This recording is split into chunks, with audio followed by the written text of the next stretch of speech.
অবশেষে গাইজ একটা এনিমি পাইছি, এটাকে তাড়া করতেছি ভাই। কি রে ভাই পালাচ্ছে কে? মানে আমাকে দেখে মনে হয় বিচি কান্দে উঠে গেছে। तू समझा? আরে হালার পড়তে আসছে যেভাবে হোক ভাই, এটা দাপড়াই ধরে পারবো। মানে ভাই এনিমি পলাইলে যেমন আমরা মায়ের খাই, হ্যাঁ তেমন তো মায়ের দিতে হবে তাই না? হালার পর দেখি কোন দিক গেল। এখানে তো নাই। বেশ মায়া পড়ছে নাকি? সাদিয়া আটা দিয়ে সব নক করতেছে।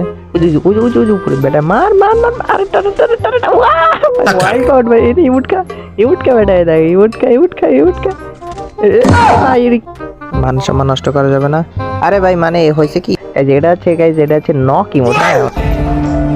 কি আরে বলুন কি বলবো আর মান সম্মান বলতে তো কিছু থাকতেছে না। মানে এখনো গেমে আসেনি, আমি পাইছি তো সমস্যা নাই। কেরেনাকে বলে দিব তোমাদেরকেও যেন মানে নক ইমোটটা মানে এই মোডটা যাতে তাড়াতাড়ি গেমে দিয়ে দেয়। হ্যাঁ